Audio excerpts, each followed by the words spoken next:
देखते ही देखते हमारा समाज, सामाजिकता का अर्थ और हमारे आसपास का परिवेश कितना बदल गया है। और इस बदले हुए दौर में संयुक्त परिवार की व्यवहारिकता, उस पर प्रश्न चिन्ह लगने लगे हैं। भौतिकवाद से ग्रसित आज की भागती दौड़ती दुनिया की विडंबना ही यही है कि परिवारों का स्वरूप जितना छोटा होता जा रहा है, व्यक्ति के पास अपने परिवार को देने के लिए समय में भी उतनी ही कमी आ गई है। एक दूसरे से दूर रहने की वजह से पारिवारिक सदस्यों में आपसी मेल जोल की भावना भी कम होने लगी है और इस बदलाव के असर आज के दौर में हर एक परिवार में दिखने लगे हैं। लेकिन परिवार और हम सभी उसे देखकर, महसूस करके भी नजरअंदाज कर रहे हैं, बिना समझे, बिना ये जाने कि जिस अकेलेपन और कुंठा को ये जन्म दे रहा है, उसके परिणाम कितने खतरनाक और जानलेवा हो सकते हैं।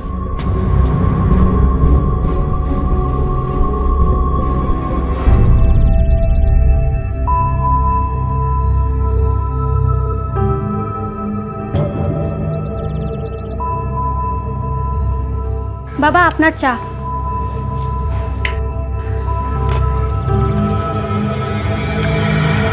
एक कप चाय बनाने में इतना टाइम? बाबा वो गैस बस बस बस, गैस खत्म हो गया। रे रे रे रे रे, क्या है ये? चीनी बिल्कुल नहीं है इसमें। बाबा मैंने चीनी डाला था इसमें। हाँ, मैं झूठ बोल रहा हूँ, मैं झूठ बोल रहा हूँ। ठीक है, मैं झूठ बोल रहा हूँ, तुम सही बोल रही हो। मैं और चीनी ले आती हूँ। इतने साल हो गए, खाना तो ठीक से नहीं बनाती, चाय भी ढंग से नहीं बनाना आता। बाबा क्यों चाहिए शॉप? अब तुम्हें क्या परेशानी हुई? बाबा आपको क्या हुआ है? आप सब पे नाराज रहते हैं, किसी को कुछ भी बोल देते हैं। आप जानते हैं हमारी काम वाली ने हमें काम करने के लिए मना कर दिया है। वो कह रही है कि उसको आपसे डर लगने लग गया है। बस, वो काम वाली की तुम बात ही मत करो, वो एक नंबर की काम चोर है। अरे अपना काम खुद से ठीक नहीं करती और मेरा नाम लेके बहाना बनाती है। बाबा एक आदमी बता दीजिए पूरे पाड़े में जिसकी आपसे बनती हो। क्या मतलब? मैं बाप हूं तेरा और इन सब लोगों के लिए तुम अपने बाप को सुनाते हो? शेम ऑन यू, शर्म आती है मुझे। बाबा शुजो छेड़े दो ना, जाने भी दो। क्या फायदा इस बारे में बात करके? उल्टा कोई और सुन लेगा तो और बदनामी होगी। क्या कहा? क्या कहा तुमने? फिर से बोल। ये घर में जो कुछ भी हो रहा है ना, ये सब तुम्हारी वजह से। इसके मन में मेरे खिलाफ जहर घोल दिया तुमने। ये सब इसी का नतीजा है। कैसी बातें कर रहे हो? बस बस, चला जाऊंगा इस दुनिया से। हाँ, मैं समझू हूँ, मैं पागल हूँ। हाँ, मेरी वजह से बदनाम हो गया। मैं पागल हूँ, समझी हूँ।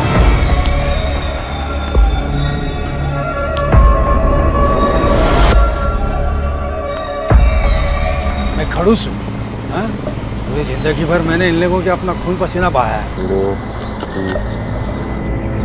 अरे ललित, हाँ मिष्टी कहाँ है? पिछले 2-4 दिनों से दिखाई नहीं दी। हाँ, जरा मौसी क्या गई हुई है। मौसी के घर? क्यों? स्कूल चालू होते हुए भी उसको मौसी के घर भेज दिया तुम लोगों ने? अरे कितने लापरवाह हो तुम। हाँ। नहीं सान्याल बाबू, बच्ची जिद कर रही थी, जाने देना पड़ा। बच्ची है लेकिन तुम तो समझदार हो ना। अरे स्कूल चलते हुए उसको मौसी के घर भेज दिया ना। लापरवाह बाप है तू। अरे दीपा, अपनी बच्ची का फ्यूचर का कुछ ख्याल है कि नहीं तुम्हें? अरे पढ़ाई छोड़कर उसको मौसी के घर भेज देना अच्छा लगता है क्या? मौसी के घर नहीं गई है वो, स्कूल गई थी। स्कूल से लौटी तो उसे बुखार हो गया, अभी घर पर सो रही है। क्या कहा? मिष्टी घर पर है? लेकिन अभी तो तेरे पति ने कहा कि वो मौसी के घर गई है। सच क्या है? कौन सच बोल रहा है, कौन झूठ बोल रहा है? देखो, सच सच बता दो, मिष्टी कहाँ है? मैंने आपसे झूठ बोला था क्योंकि मैं नहीं चाहता था कि मेरी मिष्टी आपके साथ रह के आप जैसी खड़ूस और पागल बन जाए। एक तरफ एक मासूम बच्ची एक अनजान शख्स के घर में डरी सहमी रह रही थी, और क्यों? और आखिर वो इस मासूम से चाहता क्या था? वहीं दूसरी तरफ मिष्टी के माता पिता मिष्टी के बारे में अलग अलग बयान दे रहे थे। और अमित सान्याल, वो शख्स जो सीधे मुंह अपने परिवार वालों से भी बात नहीं करता था, वो मिष्टी के गायब हो जाने से इतना परेशान क्यों था? रहस्य गहराता जा रहा था, लेकिन किसी भी सवाल का जवाब दूर दूर तक नजर नहीं आ रहा था। कौन है वो लड़की और क्या रिश्ता है आपका उससे? अगर वो मेरी कुछ नहीं लगती तो क्या मैं उसकी मदद नहीं कर सकता? आप ही बताइए, मैं उसकी मदद नहीं कर सकता?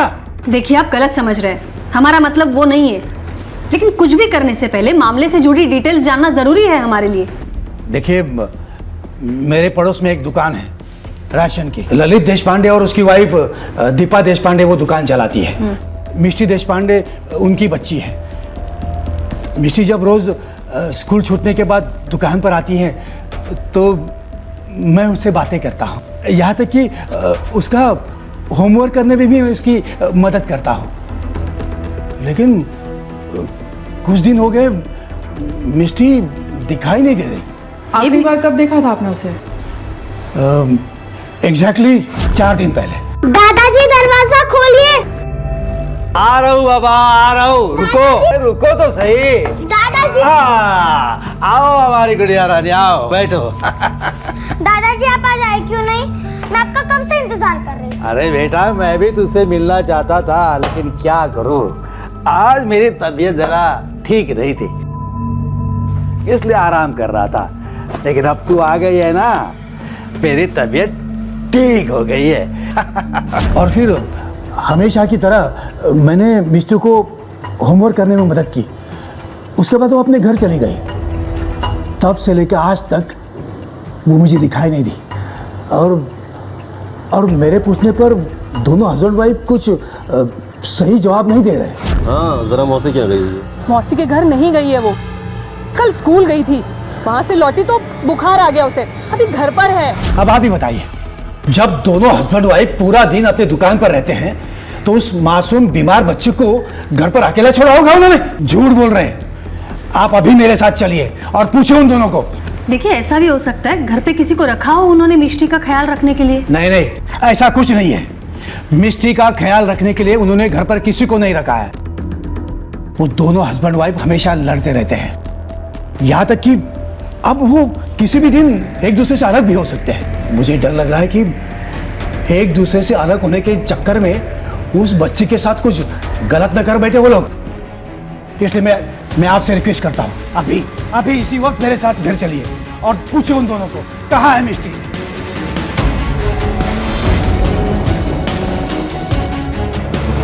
हाँ मैडम, ये सच है कि मिष्टी 3 दिन से गायब है। 3 दिन पहले स्कूल जाने के लिए निकली, फिर वापस नहीं लौटी। मिष्टी के पैदा होने के पहले से मेरी औरत का चक्कर किसी और के साथ है। मुझे तो यहाँ तक भी शक है कि मिष्टी मेरी ही लड़की है या नहीं है। इसलिए जब वो वापस घर नहीं लौटी तो मुझे चिंता नहीं हुई, बल्कि खुशी ही हुई। खुशी तो मुझे भी बहुत हुई थी जब मिष्टी घर वापस नहीं लौटी थी। कई सालों से मैं ललित से अलग होना चाहती थी, लेकिन कोई होने ही नहीं देता था। सब बस एक ही बात कहते थे, कभी घर वाले कभी बाहर वाले, मिष्टी के बारे में सोचो। अगर मैं मिष्टी को अपने साथ भी रख लेती तो ललित तो दूसरी शादी कर लेता ना, और इतनी बड़ी लड़की को मेरे साथ देखे मुझसे कौन शादी करता? मेरी तो पूरी जिंदगी खराब हो जाती ना। लेकिन आपके पति का कहना तो कुछ और है। ललित को ऐसे लगता है कि मिष्टी उसकी बेटी नहीं है, यही ना? मैं आपसे झूठ नहीं बोलूंगी मैम, मेरा बॉयफ्रेंड है, लेकिन मिष्टी ललित की ही बेटी है। और अब आप ही बताइए, मैं अकेले इसका बोझ क्यों उठाऊं? मैम, ऐसे माँ बाप मैंने कभी नहीं देखे। बच्ची गायब है, कुछ पड़ी नहीं है। मुझे तो लगता है बच्ची से दोनों परेशान थे। इनमें से एक ने या फिर दोनों ने मिलकर बच्ची को गायब किया। इनके घर की तलाशी लेते हैं, शायद कुछ क्लू मिले। Yes ma'am.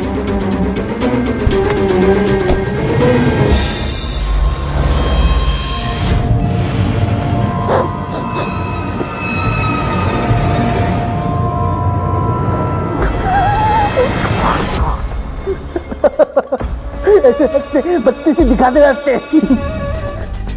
आप लोग क्या कर रहे हैं? मैं बोल रही हूँ कि मेरी... देखिए, हमें हमारा काम करने दीजिए। शायद ऐसी कोई चीज मिल जाए जिससे आपकी बेटी कहाँ है पता चले। सरा नीट सोदा। ऐसी क्या चीज़ मिल जाएगी आपको मैम यहाँ पे? आप शांत खड़े रहिए प्लीज। आपको हमारी बच्ची को ढूंढना चाहिए। आप ये क्या करवा रही हैं? तिकड़े वाला पाटिल। मैम, ये चिट्ठी मिली है। मेरी सांसें दफन सी होने लगती हैं सीने में जब मैं अपनी तन्हाई से रूबरू होती हूँ। क्या पूरी जिंदगी इस मेहनत का प्रतिफल केवल अकेलापन होता है? पहले जब कोई ना बोले तो दीवार बोल पड़ती थी, मगर अब तो वो भी खामोश हो गई हैं। शायद वो भी मुझसे बोलना नहीं चाहती हैं, बाकियों की तरह। कोई नहीं रहा मेरा, न दीवारों से बनी इस घर में न इस दुनिया में। सपने जैसे त्याग दिया है मुझे। अगर कोई है जो मुझसे चिपका है तो वह है मेरे भीतर का सन्नाटा और अकेलापन, जो अब और बर्दाश्त नहीं होता। शायद मौत पीछा छुड़ा दे, जुदा कर दे मुझे और मेरी तन्हाई को। अलग अलग मैं जा रही हूँ, हमेशा हमेशा के लिए, इस दुनिया से दूर, अपनी जिंदगी से दूर। ये तो सुसाइड नोट है, लेकिन ये सुसाइड नोट किसी 7 साल की लड़के की लिखी हुई नहीं लग रही है। ये हैंडराइटिंग आपके बच्चे की है? हाँ मैडम, ये तो मिस्टेक की लिखावट है।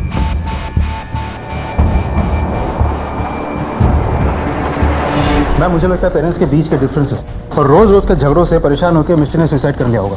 इस लेटर से भी तो वही लगता है। नहीं, 3 दिन से लड़की गायब है। अगर सुसाइड करती तो डेड बॉडी जरूर कहीं ना कहीं मिलती। और रही बात सुसाइड नोट की, ये 7 साल के लड़के ने नहीं लिखी है। तो फिर क्या लगता है मैम? अभी तो कुछ कह नहीं सकते, लेकिन इतना कह सकते हैं जो दिख रहा है वैसा है नहीं। इसके गुमशुदगी के पीछे शायद इसके माँ बाप का हाथ है, और ये सुसाइड नोट उस पर पर्दा डालने की कोशिश। एक 7-8 साल की लड़की इतना मैच्योर लेटर नहीं लिख सकती। आस पड़ोस में पूछताछ करो, शायद कुछ पता चले। हाँ साहब, 3 दिन पहले मिस्टी को देखा था जब मैं ललित की दुकान पे राशन लेने गई थी, तो वहीं बैठी हुई थी। और हाँ, मेरी सहेली इंदू और उसका बेटा चिंटू भी वहीं खड़े थे। हाँ साहब, मेरा ही नाम इंदू है। उस दिन मिष्टी को देखा था दुकान से उस अमित दा के घर जाते हुए, पर बाहर जाते हुए नहीं देखा। अमित दा? हाँ सर, बड़े ही अजीब आदमी है। सब डरते हैं उनसे, बात बात पे गुस्सा करते हैं।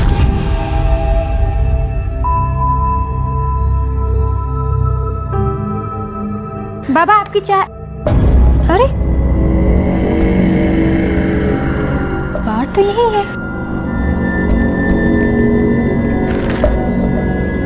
ये क्या, अखबार भी नहीं पढ़ा आज। बाबा बाबा बाबा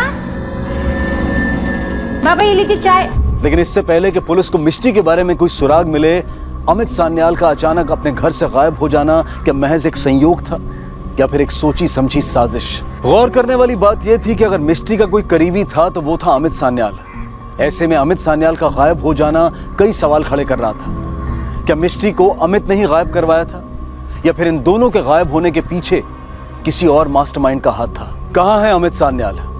क्या वो इस तरह पर्दे के पीछे रहकर कोई साजिश रच रहा है, या फिर वो खुद किसी साजिश का शिकार बन गया है?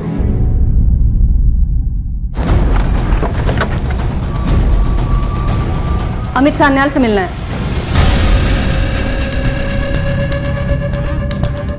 बाबा तो है नहीं घर पे। किधर गए वो? कहीं बाहर गए? नहीं, एक्चुअली कुछ पता लग नहीं पा रहा है अभी तक। पता नहीं चल रहा है मतलब? आखिरी बार कब देखा था उन्हें?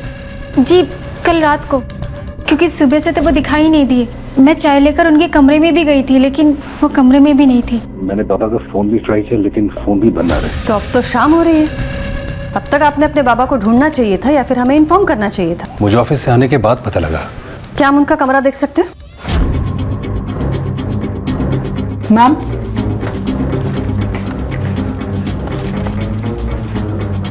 ये आपके बाबा का फोन है? जी ये तो बाबा का है। हाँ, ये बाबा का फोन है, लेकिन बाबा ये फोन छोड़ के क्यों गए? कॉन्टैक्ट डिटेल्स निकालो। Yes ma'am. बागमारे कहीं सापड़ दे। मैम ये चिट्ठी मिली।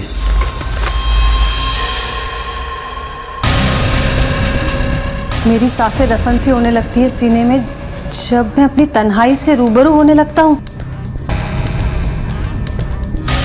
क्या पूरी जिंदगी का प्रतिफल केवल अकेलापन होता है? पहले जब कोई ना बोले तो दीवारें बोल पड़ती थी, मगर अब तो वो भी खामोश हो गई है। बागमारे, ये तो सेम नोट है जैसा मिष्टी के घर से मिला था। Line to line, word to word same लिखा है। लेकिन सुसाइड करने वाला इंसान सुसाइड नोट ऐसी जगह पे रखेगा जहां से वो आसानी से मिल सके। इन्होंने ड्रॉवर में क्यों रखा था? कहीं ऐसा तो नहीं है आप लोग इस सुसाइड नोट के बारे में पहले से जानते थे और छुपा के रखा था? नहीं मैम, ऐसा नहीं है। हमें भी अभी पता लगा जब ड्रॉर खुला है। उनके कोई करीबी रिश्तेदार या दोस्त जिनके यहाँ वो जा सकते हैं? हाँ, कुछ लोग हैं। कौन है?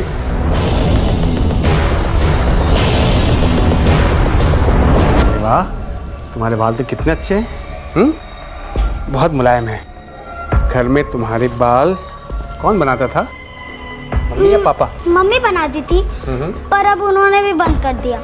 अब मैं खुद से ही बना लेती हूँ। वैसे आपको बाल बनाना किसने सिखाया? अपने बहन के बाल मैं खुद ही बनाता हूँ, तब से सीख लिया। पर आपकी बहन कहाँ रहती है? मेरी बहन यही रहती है। मेरी बहन यही रहती है। ये अमित और मिष्टी के लेटर सेम होना कोइंसिडेंस नहीं है वाघमारे।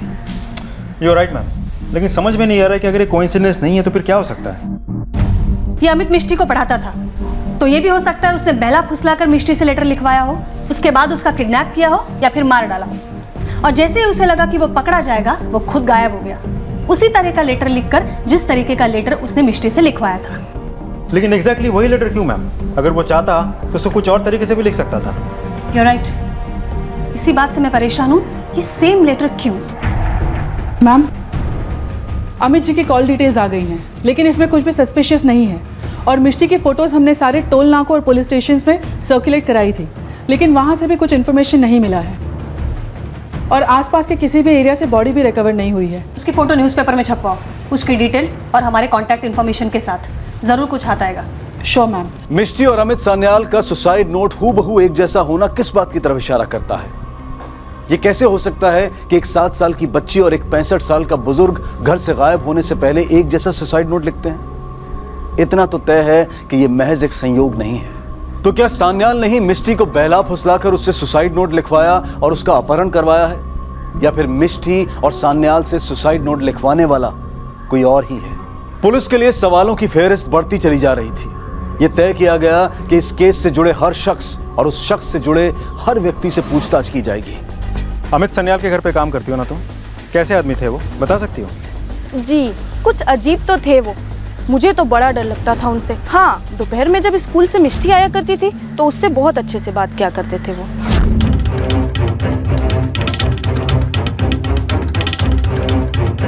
आपके जाने के बाद सर ललित, दूसरों के फटे में टांग अड़ाने की बहुत आदत है ना तुझे?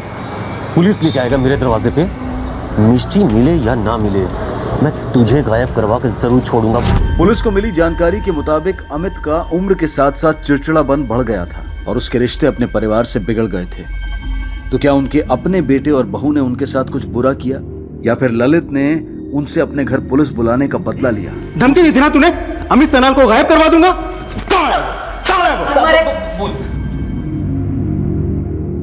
मैं क्या जानूं वो कहाँ है? अरे उस समय गुस्से में था, मेरे मुंह में जो आया निकल गया। अरे मेरा इसमें कोई लेना देना नहीं है, मैं नहीं जानता वो कहाँ है। तूने तो खुद कहा था तेरी बेटी गायब हो गई तो बहुत खुश हो गया था तू, और जब अमित सान्याल ने तेरे बेटे की गुमशुदगी की रिपोर्ट लिखवाई तो तेरे खुशी पे पानी फिर गया।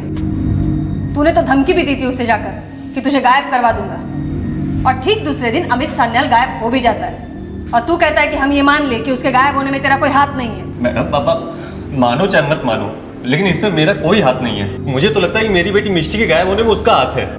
आप सोचो, जो आदमी अपने बेटे बहू से सीधे मुंह से बात न करता हो, उनका जवाब ना देता हो, वो भला मेरी बेटी से 24 घंटे क्यों चिपका रहेगा? क्यों पड़ती थी उन दोनों की? वाघमारे, मिष्टी से जुड़ी हर बात अमित पर आकर खत्म हो रही है। अगर हमें मिष्टी तक पहुंचना है तो अमित को ढूंढना पड़ेगा। लेकिन अगर अमित ने वाकई सुसाइड कर लिया तो हम इसे कैसे ढूंढेंगे? तो फिर किसी ऐसे इंसान को ढूंढना पड़ेगा जो मिष्टी की तरह अमित के भी करीब है, जो उसके बारे में हमें ज़्यादा से ज़्यादा बता सके। ये मिष्टी अमित के ज़िंदगी का खास हिस्सा तो हो सकती है, लेकिन उसकी पूरी दुनिया नहीं हो सकती। इनको यहाँ देखा है कभी? ये तो सन्याल बाबू हैं, यहाँ लगभग रोज आया करते थे। अकेले या किसी के साथ? कई बार एक बच्ची आती थी।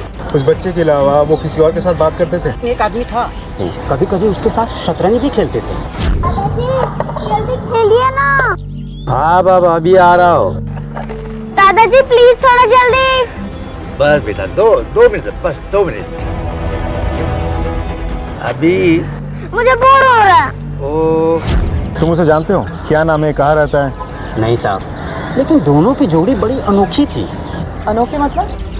मतलब कि सन्याल बाबू भी यहाँ किसी से बात नहीं करते थे, और उस आदमी को भी मैंने सन्याल बाबू के अलावा किसी से बात करते हुए नहीं देखा। जब सन्याल बाबू होते थे तो वो उनके साथ शतरंज खेलता था, जब सन्याल बाबू नहीं होते थे तो वो अकेला शतरंज खेलता था। एक हाथ से एक चाल चलता और दूसरे से दूसरी,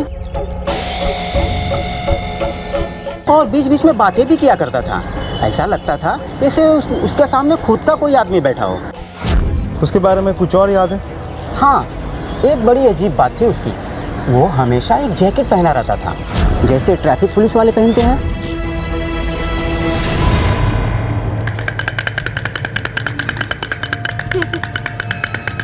हैप्पी टू यू।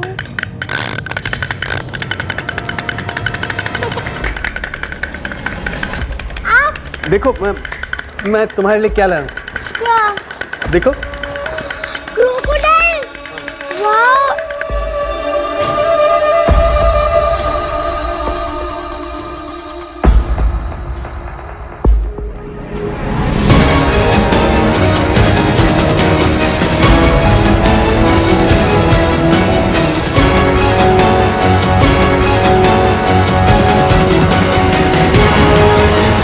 मैं आपको चाय बना के दूं? मेरे को चाय बनाना आता है।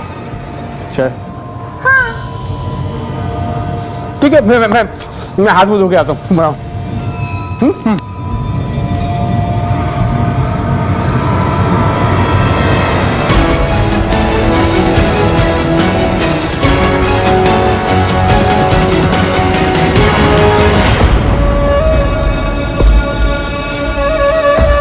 ये लीजिए, आराम से पीजिएगा, बहुत गर्म। गरम है? पीकर देखिए ना मैंने कैसे बनाया। कैसी बनी है चाय?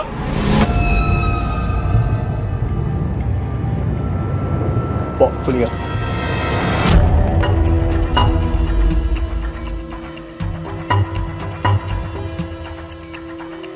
ठीक है, तुम जा सकते हो। और हाँ, इसको फिर से देखते हो तो तुरंत खबर करना। जी अच्छा मैम। वाघमारे, ये माली के हिसाब से तो ये इंसान साइको या फिर सनकी होना चाहिए। ये मिष्टी और अमित दोनों इसके कैद में हैं। अब तक सही सलामत है, लेकिन कब तक सही सलामत रहेंगे बता नहीं सकते। कुछ लोगों की अपनी टीम बनाओ और ये स्केच के साथ आसपास के एरिया में भेज दो, शायद कुछ पता चल जाए। Yes ma'am. यस। और हाँ, ये माली के हिसाब से ये इंसान ट्रैफिक पुलिस की जैकेट पहन के रहता है। ये इस तरह की जैकेट उसे कहाँ से मिल सकती है? मैम, ये जैकेट तो सिर्फ डिपार्टमेंट ही प्रोवाइड करती है। हाँ, लेकिन अगर मार्केट में कहीं मिले तो ड्रामा कंपनी को कॉस्ट्यूम्स प्रोवाइड करने वाली जगह पर ही मिल सकती है। करेक्ट। इसका मतलब है इस तरीके के शॉप से सिविलियंस भी ऐसे जैकेट्स खरीद सकते हैं। अपनी एक टीम ऐसे शॉप्स में भी भेजो, शायद वहाँ से कुछ क्लू मिल जाए। उसके फोटो ट्रैफिक पुलिस में सर्कुलेट करो, हो सकता है वो ट्रैफिक हवालदार हो। मैम। ओके।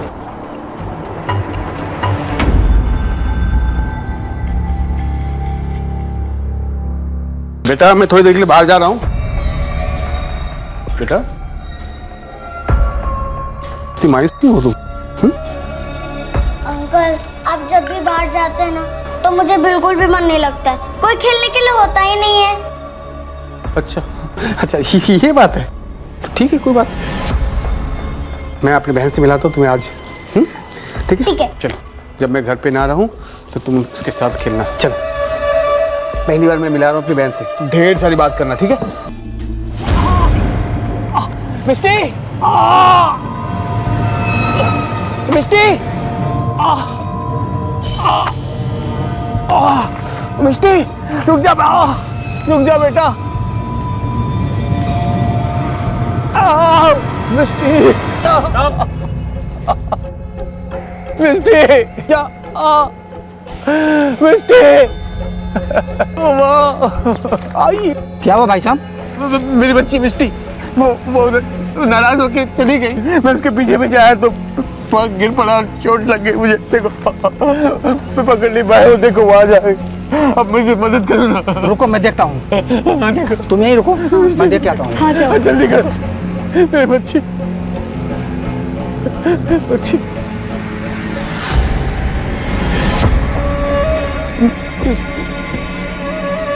बच्ची बच्ची इसे देखा है? नहीं, हमने इसे पहले कभी नहीं देखा। इसको पहचानते हो? हाँ मैम, इसे मैं पहचानता हूँ। ये कई बार हमारे दुकान में आ चुका है। उसे ठीक ऐसी फ्लोरोसेंट ग्रीन कलर की जैकेट चाहिए थी जो कि ट्रैफिक पुलिस वाले पहनते हैं, और उस वक्त ये हमारे पास था नहीं, इसलिए मैंने इसका नंबर और एड्रेस ले लिया। वो एड्रेस और नंबर है अभी आपके पास? जी मैम, मैं चेक करके बताता हूँ। मिल गया मैम। हाँ, बोलिए।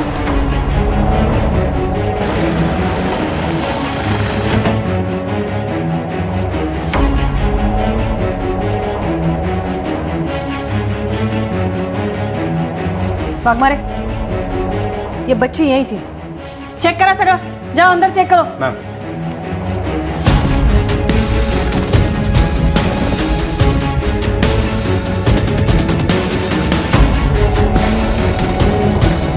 मैम यहाँ आइए। क्या हुआ?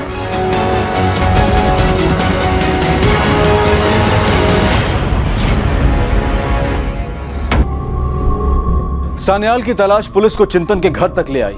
पुलिस को अब यह बात पता चल चुकी थी कि मिष्टी को अपहरण के बाद इसी घर में रखा गया था। लेकिन चिंतन के घर के कमरे से मिली एक औरत की लाश किसकी थी? कौन थी वो औरत? पुलिस को अब सान्याल और चिंतन के रिश्ते की खबर लग चुकी थी, लेकिन सान्याल की तरह अब चिंतन भी गायब था। और तो और मिष्टी का भी कुछ पता नहीं चल रहा था कि वो कहां थी, कैसी थी, किस हाल में थी। केस सुलझने की बजाय और उलझ गया था।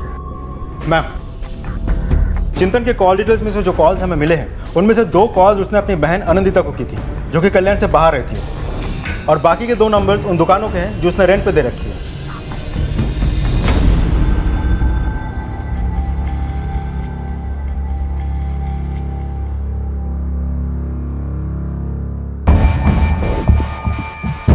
चिंतन के घर से हमें एक लड़की की लाश मिली है, 6 महीने पुरानी। क्या लाश मिली है 6 महीने पुरानी? वो हमारी बड़ी बहन सुनंदा हो सकती हैं। पता करो ये सुजय, मोमिता और मिष्टी, इन तीनों का चिंतन या उसकी फैमिली के साथ कोई कनेक्शन है या नहीं है।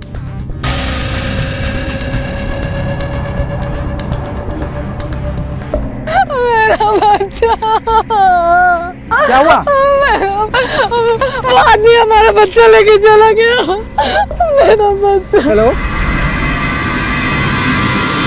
जब वो लड़की मुझे नहीं मिली तो वापस लौट आया और वापस आके देखा मेरी पत्नी बिलक बिलक के रो रही थी। Excuse me. हेलो सर, कल्याण में एक लाश मिली है। क्या? ठीक है, हम पहुंचते हैं।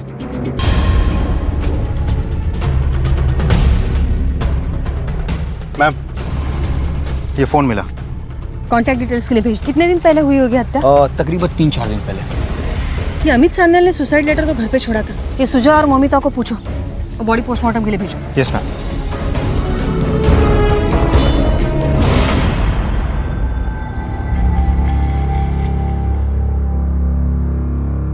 मैम, फोन डिटेल्स आ गई हैं। उसका सिम अमित सान्याल के नाम पर ही रजिस्टर्ड, लेकिन अजीब बात यह है कि अमित के बेटे ने जो उनका नंबर हमें दिया है ये वो नंबर नहीं है। इसका मतलब है अमित के दूसरे नंबर के बारे में किसी को पता नहीं, उसके बेटे तक को नहीं। लगता तो ऐसे ही है।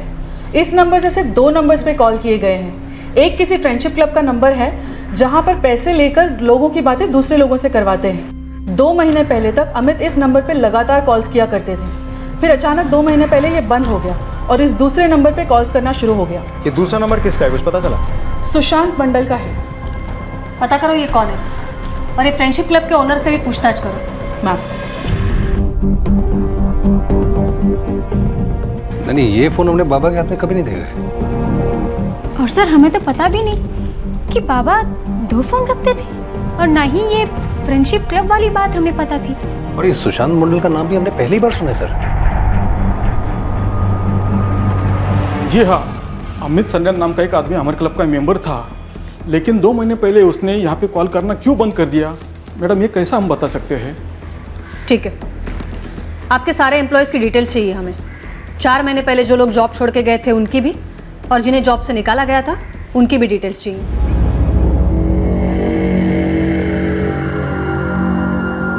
सुशांत मंडल, बोलो, अमित सान्याल को कब से और कैसे जानते हो? कब से और कैसे का सवाल ही नहीं उठता मैम, क्योंकि मैं इस नाम के आदमी को जानता ही नहीं हूँ। तो बिना जान पहचान के तुम मुझसे बात करते थे? 2 महीने पहले इसी नंबर से तुम दोनों की एक दूसरे के साथ रात रात भर बात चलती थी। लेकिन ये मेरा नंबर नहीं है। लेकिन ये नंबर तो तुम्हारे नाम पर रजिस्टर्ड है। मेरे पास सिर्फ एक नंबर है और वो नंबर ये नंबर नहीं है। मैं एक कॉल सेंटर में जॉब करता हूँ। पिछले 3 महीने से लगातार मैं नाइट शिफ्ट में काम कर रहा हूँ। अब चाहे तो ऑफिस आके पता कर सकती हैं। ठीक है, बाहर वेट करो। ये इन्वेस्टिगेशन तुलसती जा रही है मैम। वाघमारे, मुझे नहीं लगता ये झूठ बोल रहा है। ये नंबर उसका नहीं है, किसी ने उसके नाम पर लिया है। लेकिन नया नंबर लेने के लिए कोई ना कोई आईडी प्रूफ देना जरूरी है मैम। सर्विस प्रोवाइडर से पता करो ये नंबर किसने लिया है और क्या डॉक्यूमेंट्स दिए। मम्मी पापा हंसने लगते हैं, मैं भी हंसता।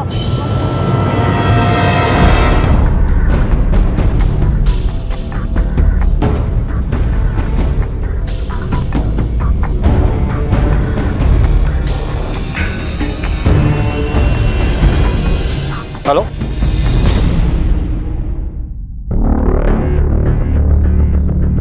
मुझे कोई प्यार नहीं करता। मम्मी पापा हमेशा लड़ते रहते हैं। बेटा तुमने वो लेटर क्यों लिखा था? उस दिन जब मैं अमित दादाजी के पास गई,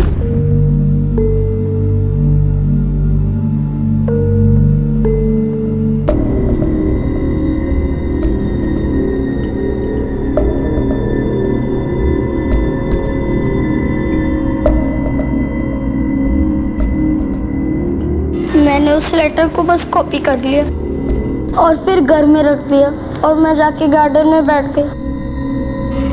मैं सोच रही थी कि अगर मम्मी पापा मुझे प्यार करते तो जरूर मुझे ढूंढते ढूंढते यहाँ पर आएंगे, लेकिन कोई भी नहीं आया। वो अंकल मुझे जबरदस्ती अपने घर पे लेके गए और एक कमरे में बंद कर दिया। वो कभी कभी मुझ पे बहुत चिल्लाते थे। अच्छा बेटा ये बताओ, तुम जब वो अंकल के यहाँ थी तो तुम्हारे वो अमित दादाजी तुम्हें मिलने आते थे? नहीं।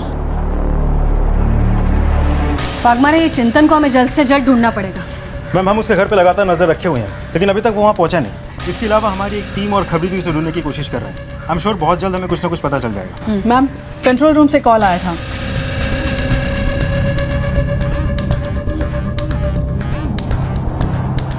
चलो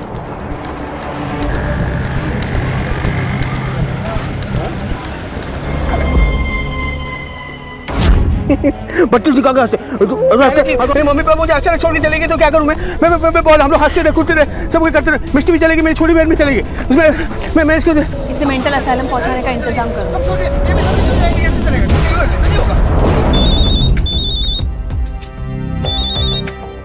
हेलो,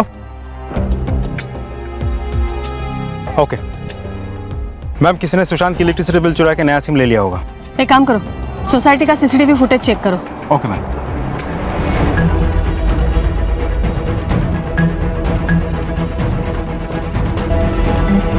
नीता एक सेकंड पॉज करो, जूम इट।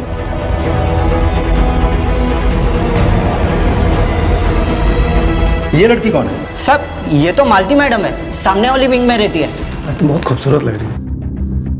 कुछ नहीं। अमित कहाँ है?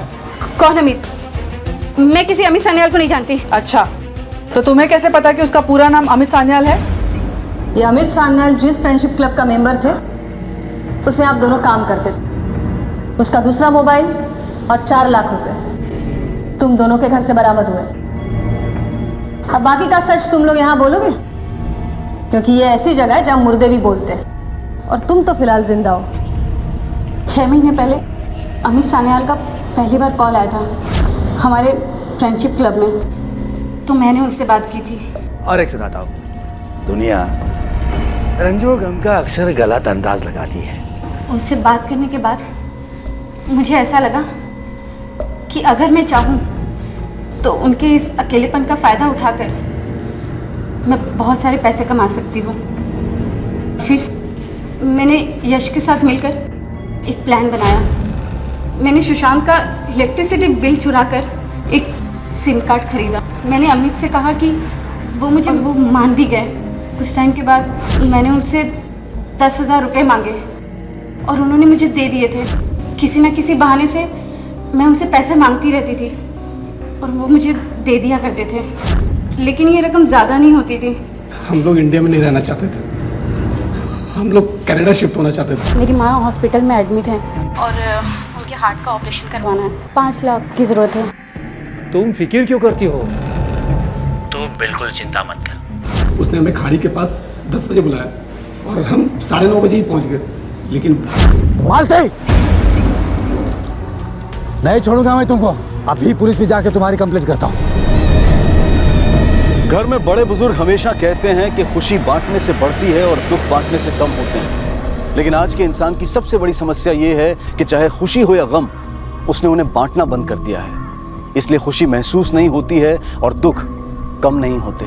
अपने आस पड़ोस से अनजान एकाकी जीवन जीने वाले हम लोगों को क्या सामाजिक प्राणी कहा जा सकता है? अगर चिंतन के दोस्तों या रिश्तेदारों ने उस पर जरा सा भी ध्यान दिया होता तो शायद वो आज इतना अकेला ना होता कि अकेलापन उसे पागल बनाते। वो अकेलेपन से इतना डरने लगा था कि उसने अपनी बहन की लाश को अपने घर में ही 6 महीने तक छुपा कर रखा था। इस तन्हाई से पीछा छुड़ाने की कोशिश में अमित सान्याल ने अपनी जान गंवाई। चिंतन एक अपराधी बन पागलपन को गले लगा बैठा और मिष्टी एक बहुत भयानक हादसे का शिकार होते होते बच गई, जिस हादसे में शायद उसकी जान भी जा सकती थी। दुख बांटने से कम होंगे और सुख बांटने से बढ़ेंगे।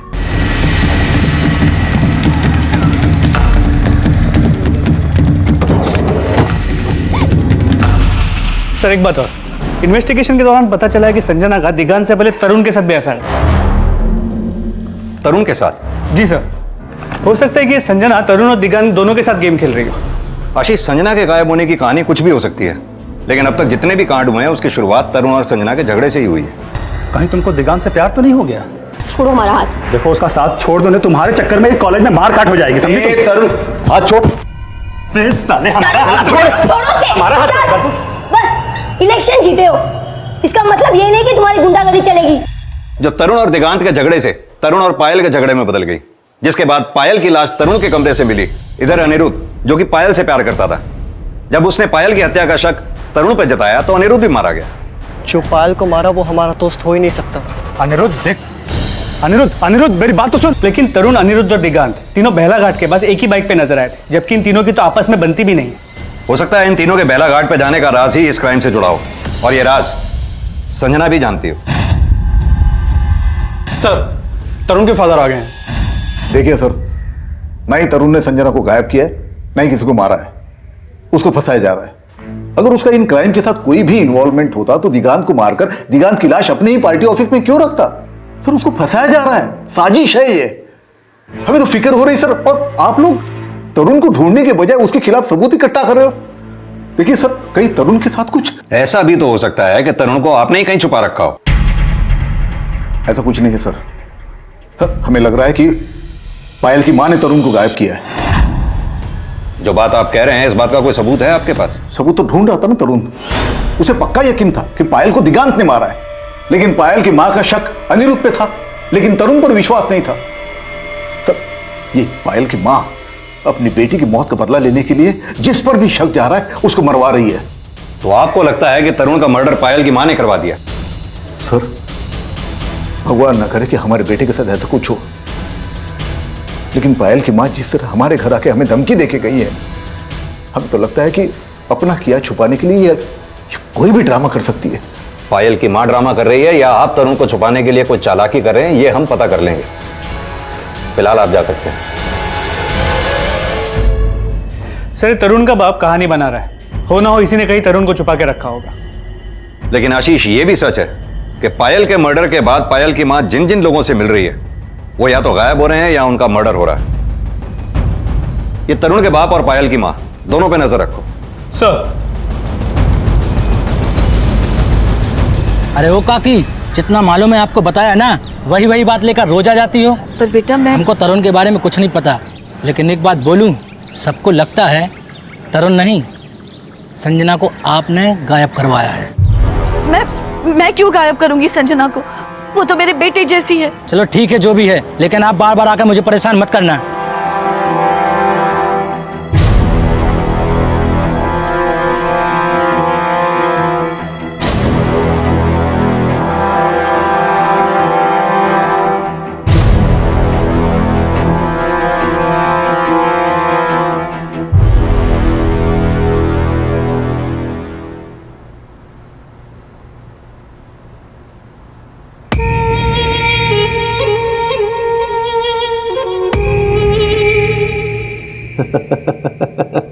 ये इस केस का एक ऐसा चेहरा था जिसके तार अनिरुद्ध, पायल और दिगांत की हत्या से भी जुड़े थे। लेकिन क्या ये कोई तरुण का मोहरा था, या फिर तरुण के पिता का, या फिर इन सभी क्राइम्स में किसी और का भी हाथ था? जल्द ही ये सवाल इस केस में उठने वाले थे। लेकिन संजना की किडनैपिंग का मकसद एक ऐसे राज से जुड़ा था जो बहुत जल्द इस केस में एक यू टर्न लेकर आने वाला था। प्लीज हमें यहाँ से जाने दो, तुम जो कहोगे हम करेंगे। फाइल कहाँ है? क्या फाइल कहाँ है? पता चला कि नहीं? चुपचाप बता दे फाइल कहाँ है, नहीं तो हम दिवान को ना मिलवा देंगे। लेकिन पहले बताओ कि फाइल कहाँ पर है। हाँ तो देख के हमको फोन करना जल्दी। बताइए ना तरुण कहाँ है? आपकी तो बहुत चलती है ना, अपने बेटे को नहीं खोज सके आप? तुमको क्या लगता है हम हाथ पे हाथ रख के बैठे? हमको भी फिक्र है हमारे बेटे की।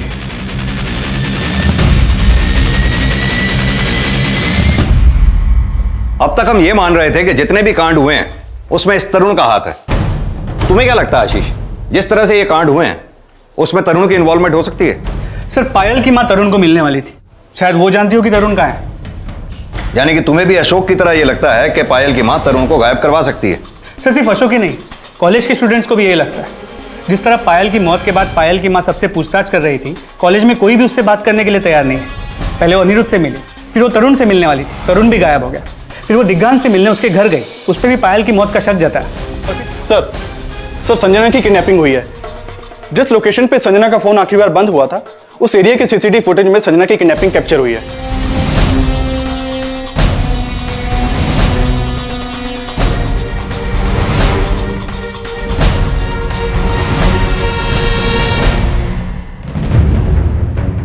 वैन पे नंबर प्लेट भी नहीं है, सभी ने चेहरे भी ढके हुए हैं। सर माना संजना को दिगान के फोन से कॉल गया था, लेकिन संजना को आखिरी कॉल पायल की मां ने किया था। लेकिन पायल की मां संजना को गायब क्यों करवाएगी? आशीष कहीं ऐसा तो नहीं कि ये बाहर से बैठा तीसरा ही आदमी कोई काम करवा रहा हो, जिसका कनेक्शन अशोक और वृंदा से हो और जो पर्पसली उन दोनों को टारगेट करना चाहता हो? अशोक और वृंदा से जुड़े सभी लोगों को अच्छी तरह से खंगालो, आई एम श्योर कुछ ना कुछ हाथ जरूर लगेगा। सर पुलिस अब तरुण के पिता अशोक और पायल की मां से जुड़े हर शख्स को खंगालने में जुट गई, लेकिन पुलिस अब तक इस राज से अनजान थी। अब संजना को भी टॉर्चर किया जा रहा था। देख तू एक लड़की है और मैं तेरे साथ कुछ भी कर सकता हूं, इसलिए कह रहा हूं साफ साफ बता दे फाइल कहाँ है। आप समझ क्यों नहीं रहे? अब कब से बता रहे हैं आपको?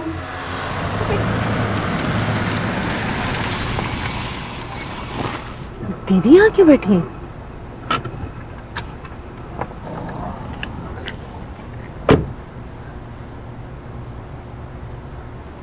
दीदी कब से ढूंढ रही हूँ मैं आपको, यहाँ क्यों बैठी हो? चलो घर चलो। सब खत्म हो गया, कुछ नहीं बचा। पायल गई, सब खत्म हो गया। दीदी ऐसा क्यों बोल रही हो? माना पायल आपके लिए सब कुछ थी, पर हम भी तो हैं, हम भी छोटी बहन है ना आपकी। आपको दुख होगा तो क्या हमें तकलीफ नहीं होगी? बोलिए, चलिए घर चलिए। हमें नहीं जाना घर, तुम जाओ, हम नहीं आएंगे। दीदी दीदी आप जा कहाँ रही हैं?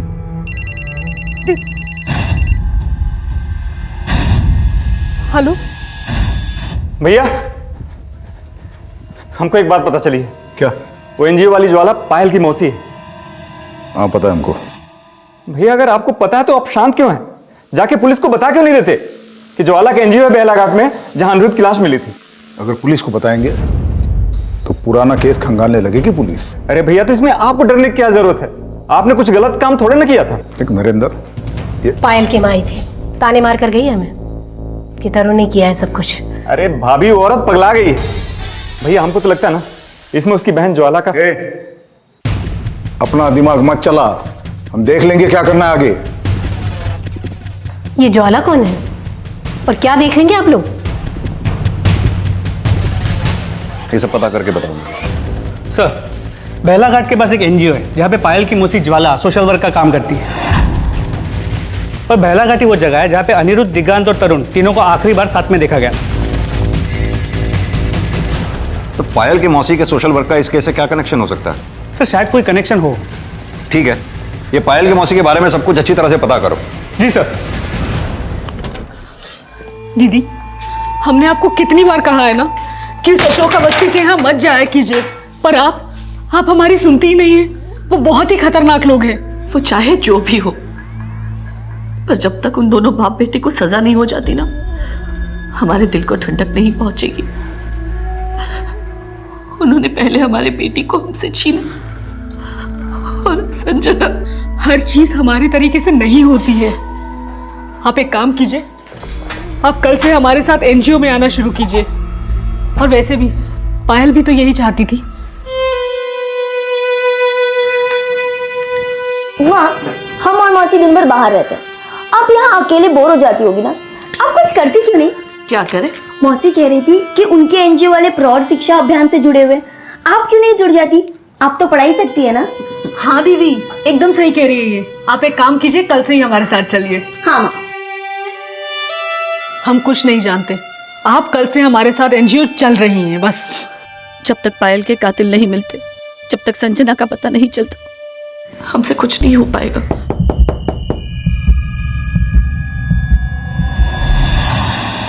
बहुत टाइम खा चुकी तू मेरा। अब मैं पूछ रहा हूँ, मुझे बता दे। हमारा यकीन कीजिए, सच कह रहे हैं, अभी नहीं पता आप कौन सी फाइल के बारे में बात कर रहे हैं। आप एक बार दिगान को बुला लीजिए, एक बार दिगान से बात करवा दीजिए हमारी।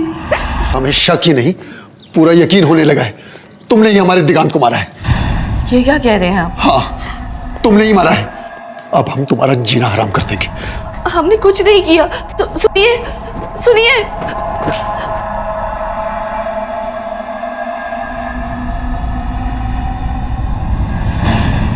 ठीक। सर, दिगांत के पिता पायल की मां से झगड़ा करके गए। उन्हें शक है कि पायल की मां ने दिगांत को मारा है। लेकिन अगर दिगांत के फादर को वृंदा पे शक है, तो ये बात उन्होंने हमें पहले क्यों नहीं बताई? सर दिगांत के फादर आए हैं, आपसे मिलना चाहते हैं। सर, हमें पूरा यकीन है दिगांत की हत्या में पायल की मां का ही हाथ है। आप इतने यकीन के साथ कैसे कह सकते हैं कि दिगांत की हत्या में पायल की मां का हाथ है? हमने आपसे एक बात छुपाई थी, लेकिन आज बताना चाहते हैं। कैसी बात? तो वो सर, जिस दिन आप दिगांत के बारे में पूछने आए थे, उस दिन थोड़ी देर पहले ही दिगांत हमसे मिलके गया था।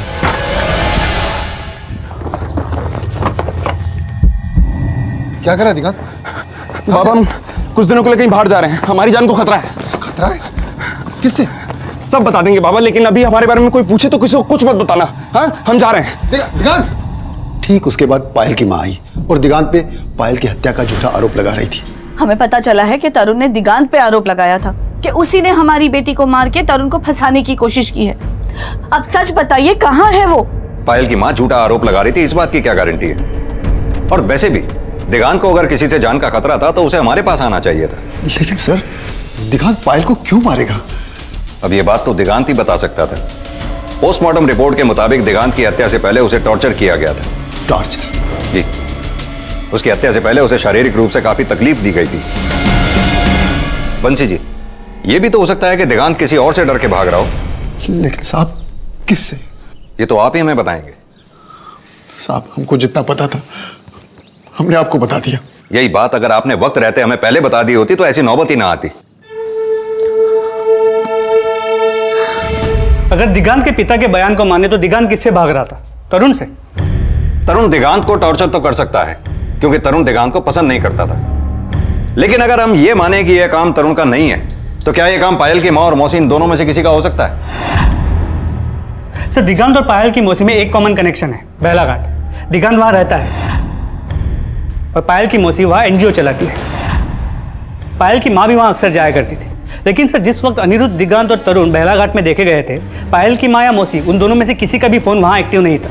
ना ही वहां एक्टिव था जहां दिगांत की लाश मिली। ये पायल की मां और मौसी दोनों के कॉल रिकॉर्ड्स अच्छी तरह से चेक करो। हो सकता है उनके कॉल रिकॉर्ड्स में कोई ऐसा नंबर हो जो दोनों जगह पे एक्टिव हो। सर,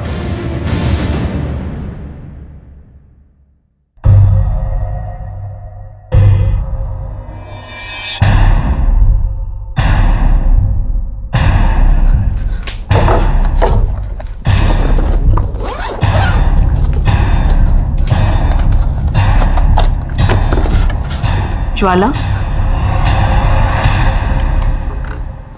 क्या ढूंढ रही हो? दीदी, वो मैं ठीक है, चल तुझे तेरे बैंक लेके जा रहे हैं। और एक बात याद रख, अगर ज़रा भी होशियारी की ना तो दिगांत को मार देंगे। अपना उलिया ठीक कर और अपना वो फटा हुआ दुपट्टे से ठीक कर। चल जल्दी कर, गाड़ी खड़ी बाहर।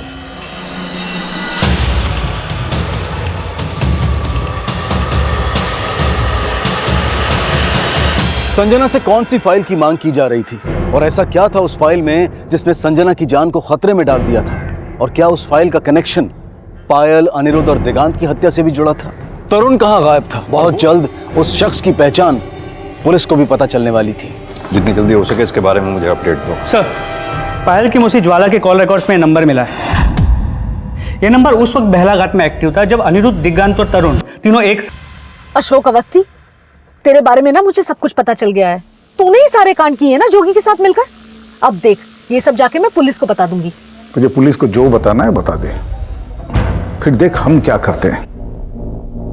हमारे बेटे को गायब किया ना तूने। अपने बेटे को तूने खुद से गायब करवाया है, वो भी जोगी के साथ मिलकर।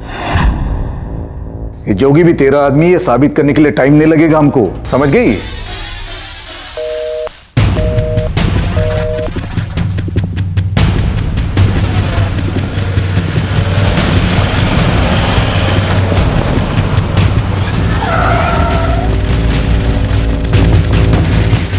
जोगी का है? वो तो नहीं है साहब घर पे। जोगी अक्सर काम के सिलसिले में बाहर रहता है, घर पे रहता कहाँ है वो?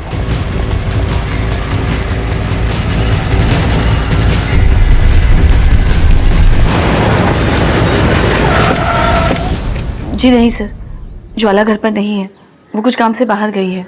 कहाँ गई है? ये तो नहीं पता सर, पर बात क्या है? ज्वाला का फोन नंबर होगा आपके पास? जी दीजिए। 9827।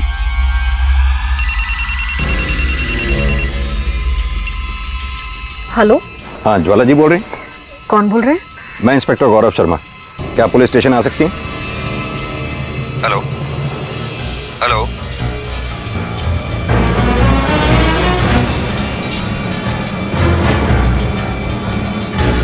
आप जिस नंबर को डायल कर रहे हैं वो इस समय स्विच ऑफ है।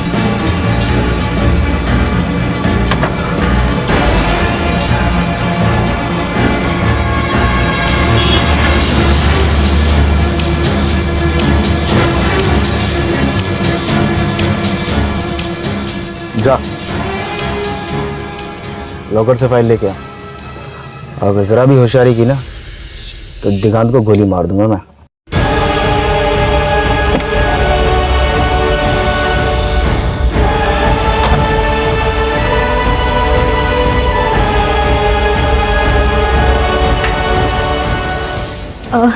मैम, हम एक फ़ोन कर सकते हैं? यस करिए। सर, हमने कहा ना आपसे, हम आपसे कुछ नहीं छुपा रहे, पर आप बताते क्यों नहीं कि ज्वाला ने किया क्या है? देखिए, जैसे ही ज्वाला वापस। Excuse me. हाँ पांडे बोलो। सर, संजना का भी बैंक से फोन आया था, वो हमसे हेल्प मांग रही थी, बता रही थी कि उसकी जान खतरे में है। संजना ने फोन किया था बैंक से? जी सर, वो भी बैंक में ही है।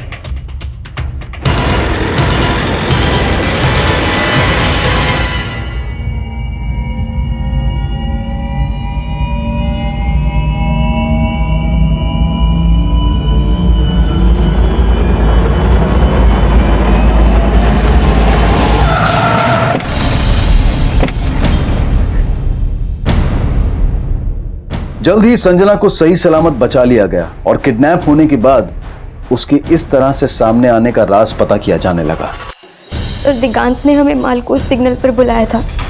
हेलो संजना, जल्दी से हमको माल को सिग्नल पे मिलो। हम जैसे ही वहां पर पहुंचे, तरुण के आदमियों ने किडनैप कर लिया हमें। तरुण के ही आदमी थे? शायद।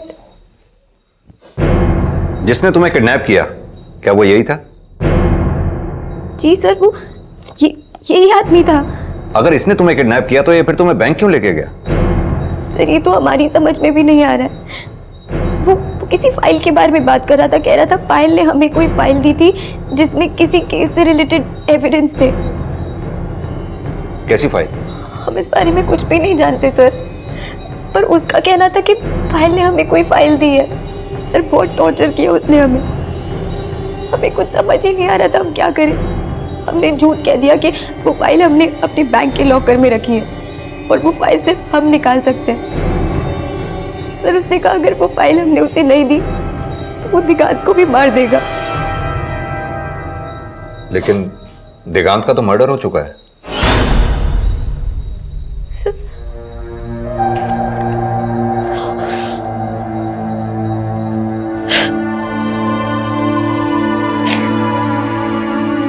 सर हम तो जो भी कर रहे थे अपनी और दिगांत की जान बचाने के लिए कर रहे थे और कोई ऑप्शन भी तो नहीं था ना हमारे पास। फाइल तो बहुत दूर की बात है सर, बैंक में कोई लॉकर तक नहीं है हमारा। हम जानते थे कि अगर हम बैंक से बाहर आ गए तो वो हमें छोड़ेगा नहीं, मार देगा, इसलिए हमने आपको कॉल कर लिया।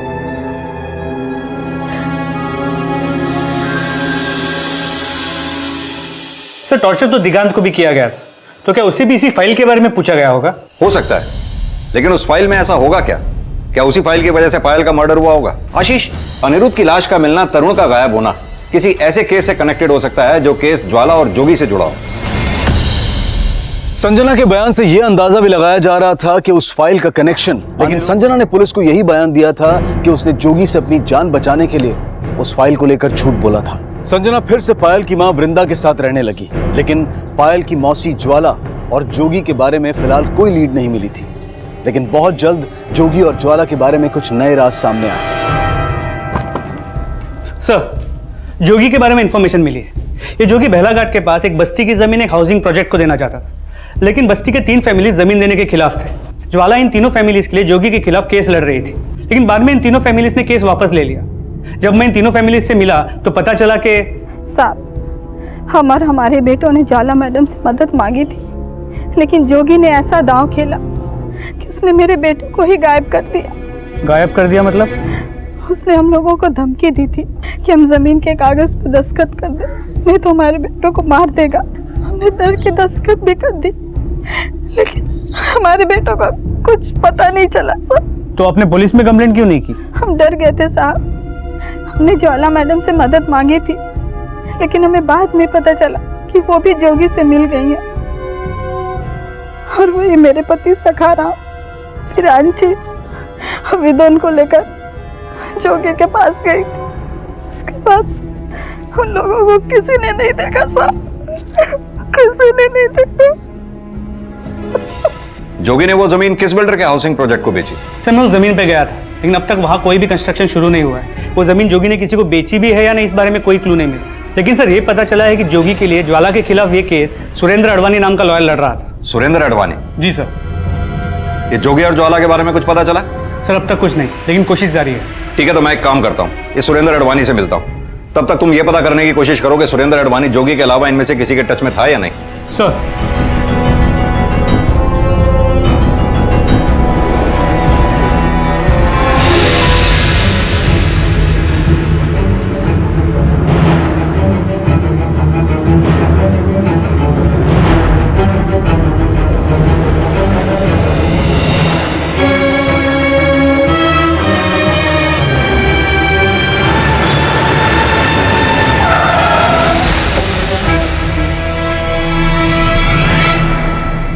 सर करीब 1 साल पहले जोगी हमारे पास आया था इस केस को लेकर, लेकिन जो फैमिलीज पहले जमीन नहीं देना चाहती थी वो बाद में मान गई थी, इसलिए केस ही बंद हो गया था। उन्हीं में से 3 फैमिलीज के 3 लड़के गायब हैं। जोगी ने ही गायब किया था ना उनको? सर हमें तो ऐसा नहीं लगता, ये सिर्फ अफवाह है। हमें तो ये भी पता चला है कि ज्वाला ने केस हारने के लिए जोगी से पैसे लिए थे। जाहिर सी बात है ये सलाह भी आप ही ने जोगी को दी होगी। सर कमाल की बात कर रहे हैं आप, भला हम किसी को ऐसी सलाह क्यों देंगे? हमने उसे ऐसा कुछ नहीं कहा था। हाँ अगर उसने खुद से ऐसा कुछ किया हो तो हमें पता नहीं। ये जोगी अब कहाँ है? कोई आइडिया नहीं है सर। और ज्वाला? सर हमने आपसे कहा हम इस बारे में और कुछ नहीं जानते। आप जिस नंबर को डायल कर रहे हैं वो इस समय स्विच्ड ऑफ है।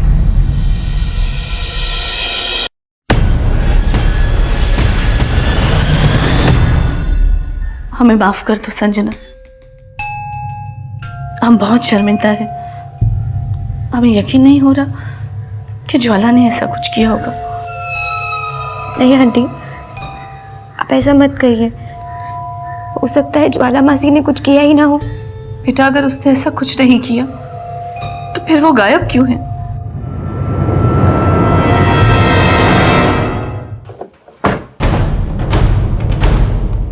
सर, अशोक अवस्थी के कॉल रिकॉर्ड्स। इसे देख के ऐसा लगता है कि सुरेंद्र अडवाणी को जोगी का केस लेने के लिए अशोक अवस्थी ने बोला होगा। अशोक अवस्थी ने? जी सर, सुरेंद्र अडवाणी और अशोक अवस्थी के बीच बहुत बातें हुआ करती थी और जोगी ने वो बस्ती की जमीन पायल के मर्डर के 1 हफ्ते पहले अशोक अवस्थी को बेच भी दी थी। और ये भी पता चला है कि ज्वाला का फोन बंद होने से पहले उसने आखिरी कॉल अशोक अवस्थी को किया था। अशोक अवस्थी, तेरे बारे में ना मुझे सब कुछ पता चल गया है। तूने ही सारे कांड किए ना जोगी के साथ मिलकर? हाँ सर, ज्वाला ने हमें फोन किया था, लेकिन वो कहाँ है इसके बारे में हमें कुछ नहीं पता। लेकिन ज्वाला ने फोन क्यों किया था आपको? वही सर, पायल की माँ का राग आलाप रही थी, कह रही थी कि हमने हमारे बेटे को गायब किया है। हमने फोन कट कर दिया सर। कुछ छिपा तो नहीं रहे ना?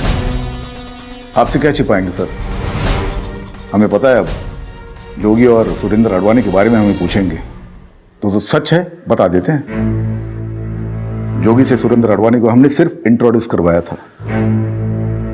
उसके बाद केस जीतने के लिए उन्होंने क्या किया इसके बारे में हमें कुछ नहीं पता। लेकिन जमीन तो आपको मिल ही गई। वो तो पूरी लीगल तरीके से खरीदी थी हमने। और उन 3 फैमिलीज का क्या, जिनकी जमीन हड़पने के लिए आपने जोगी को सलाह दी थी? हमने? जी सर, हमने जोगी को कोई सलाह नहीं दी। उल्टा लोग ये बोल रहे कि ज्वाला ने जोगी को गायब किया है। लेकिन अगवा तो आपका बेटा भी है। वही तो बोल रहे सर, ज्वाला ने हमारे बेटे को गायब किया है। बड़ी फिक्र हो रही है सर, प्लीज ढूंढिए हमारे तरुण को।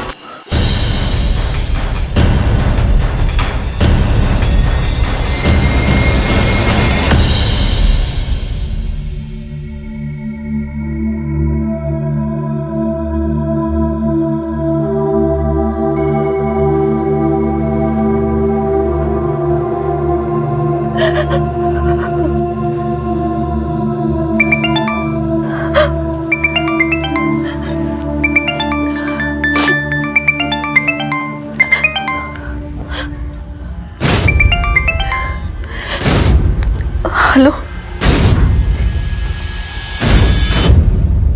सर, हम तरुण के फोन का IMEI ट्रेस कर रहे थे, तभी हमें पता चला कि उसके फोन में एक नया सिम डाल के वृंदा को फोन किया गया था। उसके तुरंत बाद वो फोन बंद कर दिया गया। उस समय उस फोन की लास्ट लोकेशन बेलाघाट के पास थी।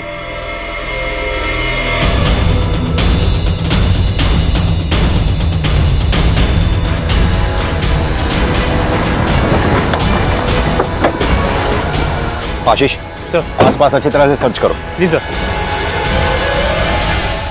वृंदा जी, आप यहाँ क्या कर रही हैं? हमें यहाँ किसी ने मिलने बुलाया था। किसने? जी वो, ये देखिए सर,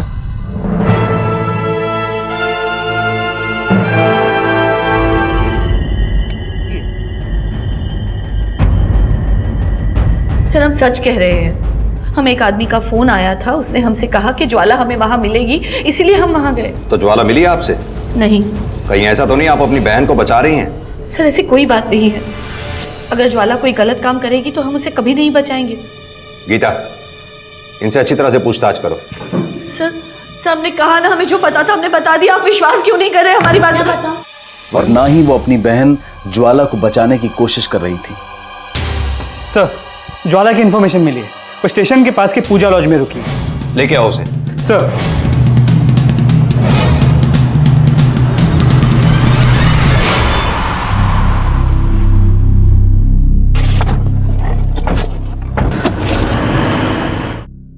सर हम डर गए थे, इसीलिए छुप गए थे, लेकिन हमने जोगी को किसी को भी मारने के लिए नहीं कहा। लेकिन 6 महीने पहले उसी जोगी के साथ तुमने बस्ती के उन 3 लड़कों को तो गायब किया ही था ना? सर हमने जोगी को किसी को भी गायब करने के लिए नहीं कहा, लेकिन हाँ, हमने उन तीनों को इस केस से हटने के लिए जरूर कहा था।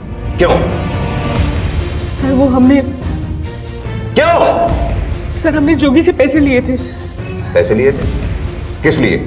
सर उन तीनों को उस जमीन के केस से हटाने के लिए, लेकिन वो तीनों हमारी बात नहीं माने, तो ये सब हमने जोगी को बता दिया। सर जोगी ने ही उनको गायब किया, इसके अलावा हम कुछ भी नहीं जानते। सर हमें लगता है कि जोगी जो कुछ भी कर रहा है वो अशोक के कहने पे कर रहा है। जब पायल का मर्डर हुआ था हमें अशोक पे ही शक था। हमने अपने एंड पे सब कुछ पता करने की कोशिश भी की, लेकिन कुछ खास हाथ नहीं लगा। सर हमें तो ये भी लगता है कि पायल का मर्डर इसीलिए हुआ था क्योंकि उसके हाथ जोगी और अशोक के खिलाफ कुछ एविडेंस लग गया था। कैसा एविडेंस?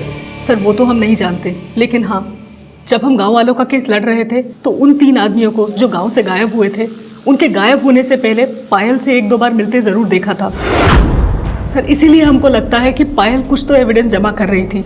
इसके अलावा हम इस बारे में कुछ नहीं जानते सर।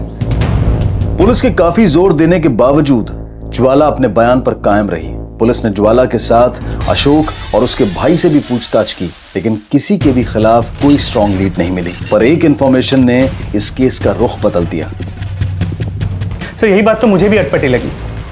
एक काम करते हैं, मजिस्ट्रेट से उसके बैंक के लॉकर को चेक करने की परमिशन लेते हैं। तब तक तुम इस संजना पे नजर रखो। सर। पुलिस को जल्द ही संजना का बैंक लॉकर चेक करने की परमिशन मिल गई और उसके बैंक लॉकर में वो फाइल मिली जिसमें बिरांची, विनोद और सखाराम के अचानक गायब होने के कुछ ऐसे एविडेंस थे जो उनकी हत्या होने का दावा पेश कर रहे थे। एक तरफ संजना को अरेस्ट कर लिया गया, वहीं उस फाइल के जरिए सामने आए प्रूफ्स के आधार पर जोगी के घर में गड़े। मत मारिए साहब, मत मारिए, मत मारिए। चौथी बॉडी किसकी है? अशोक के बेटे की है। अशोक के बेटे तरुण? हाँ साहब, तरुण। इसको भी जोगी ने मारा? नहीं साहब, जोगी का तो फोन आया था। उस दिन अशोक का बेटा तरुण अपने 2 दोस्तों के साथ आया था। जोगी हमको फोन करके बोला कि तीनों को मारना है। जोगी उसके पीछे भागते हुए हमसे बोला कि जोगी ने ये सब किसके कहने पे करवाया?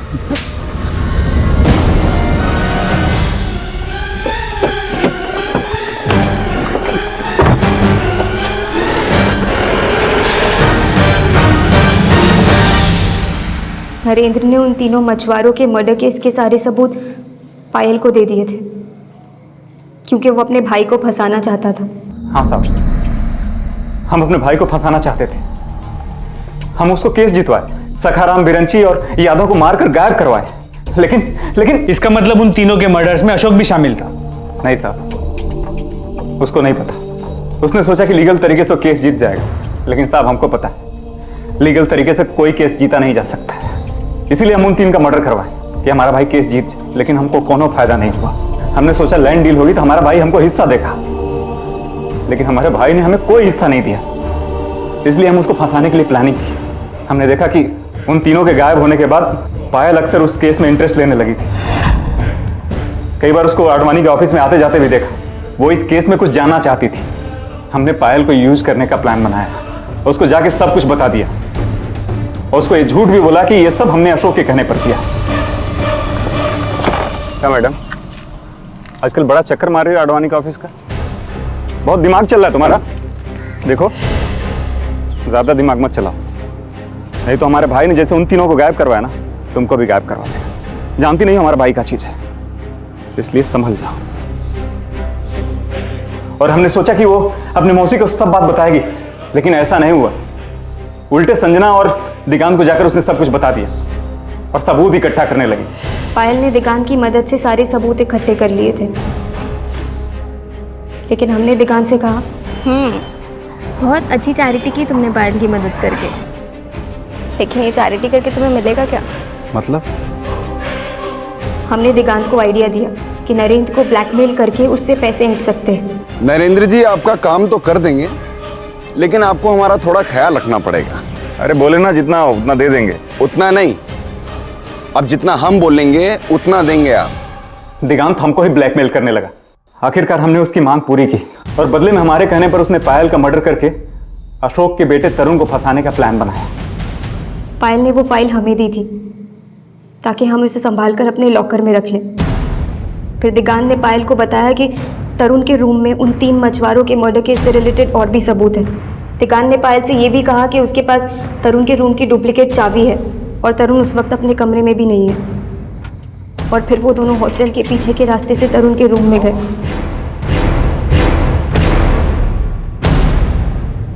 मेन गेट से नहीं, इधर से।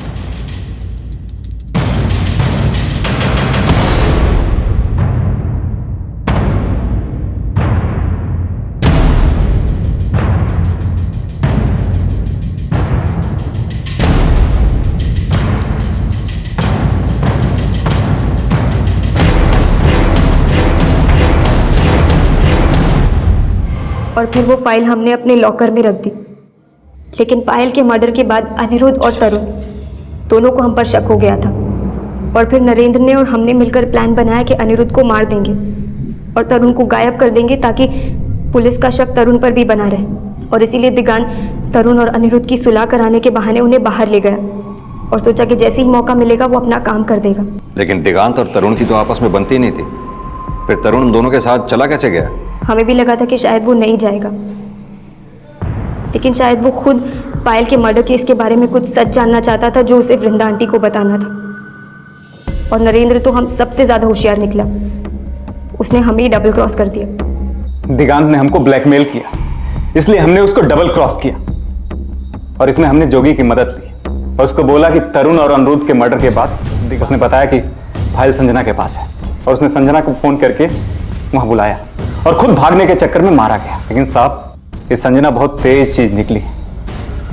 अगर हम फाइल के बारे में सब कुछ सच बता देते तो आपको पता चल जाता, इसलिए हमने नरेंद्र को ब्लैकमेल किया। देखो, जब तक फाइल हमारे पास है ना, हमें मारने का सोच भी नहीं सकते तुम। दिगांत को तो मार दिया है तुमने, अब चुपचाप हर महीने 50,000 रुपये पहुंचाते रहना हम तक, क्योंकि जब तक पैसे पहुंचते रहेंगे ना, फाइल रहेगी लॉकर के अंदर। और जहां चालाकी करने की कोशिश की तो फाइल पुलिस के पास और तुम जेल में। जिंदगी जीने के दो ही तरीके होते हैं, एक सही, दूसरा गलत। तुमने गलत तरीका आजमाया, अब जेल में रहकर खुद ब खुद सही तरीका सीख जाओगी।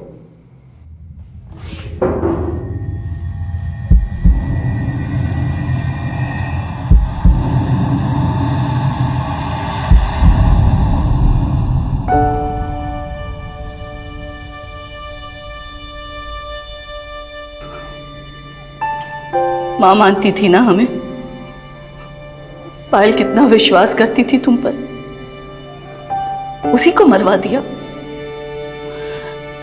हमारी बेटी नहीं जानती थी कि वो कितनी बड़ी बात अपनी माँ से छुपा रही है। हम और हमारी बेटी की आत्मा तुम्हें कभी माफ नहीं करेगी, कभी नहीं। गैर जब अपने होने का दावा करें तो उन्हें अपनापन भले ही दें, लेकिन उन्हें अपनी जिंदगी और परिवार का हिस्सा तब तक ना बनाएं जब तक उन्हें सही तरीके से समझ और परख न लिया जाए। संजना और दिगांत पर भरोसा करके पायल ने वो चोट खाई जिसने उससे उसकी जिंदगी तक छीन ली, और पायल की मौसी का दोहरा रूप भी कहीं ना कहीं पायल की हत्या की वजह बना। वृंदा को पूरी जिंदगी इस कड़वे सच को स्वीकार करना पड़ेगा कि वो चाहकर भी उस सपने को पूरा होते हुए नहीं देख पाई जो उसकी जिंदगी का इकलौता मकसद था। अब मैं अनूप सोनी आपसे विदा लेता हूं, फिर मुलाकात होगी अगले एपिसोड में एक और चौंका देने वाले केस के साथ। तब तक अपना और अपने परिवार का ख्याल रखें और देखते रहें क्राइम पेट्रोल डायल 100। सबक एक को सीख हम सबको। जय। क्राइम पेट्रोल के और भी दिलचस्प कहानी देखने के लिए हमारे चैनल को सब्सक्राइब करें और बेल आइकॉन दबाना न भूलें।